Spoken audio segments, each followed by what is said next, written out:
حديث الحوض في مجمله بيقول إيه؟ بيقول إن السواد الأعظم من صاحبوا رسول الله فهم من أهل النار، وخاصة الذين مات عنهم رسول الله إلا القليل قليل قليل منهم. الحديث بيقول إيه؟ بيقول إن الرسول فيما معناه، يعني الحديث موجود في البخاري ومسلم وفي كل كتب السنة، إن هاجي يوم القيامة هتيجم هشوفكم هتشوفوني هعرفكم هتعرفوني، ثم يأتي رجل فتختلجدوني، يعني واحد هيجي بينهم منكم يشيلكم إلى فين؟ إلى جهنم.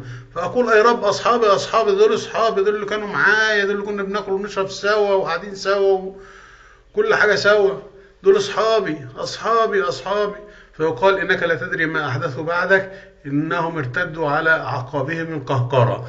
ارتدوا على أعقابهم القهقرة يعني مش رجعوا للكفر مباشرة، لا، رجعوا لما قبل بيعة الغدير اللي باعوها للإمام علي.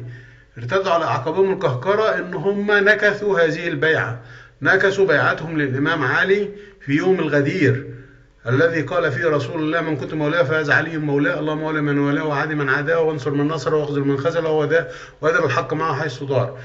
وأمرهم رسول الله بأن يسلموا عليه بإمرة المؤمنين، وفعلوا ذلك، ثم ارتدوا بعد وفاة رسول الله ونكثوا بعد وفاة رسول الله.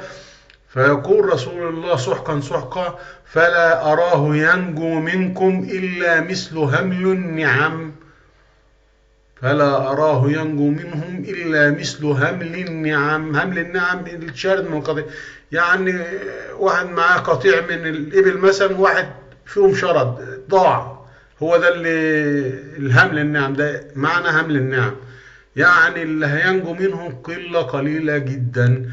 هذا بشير شير شير في حب الله ورسوله وآل بيته.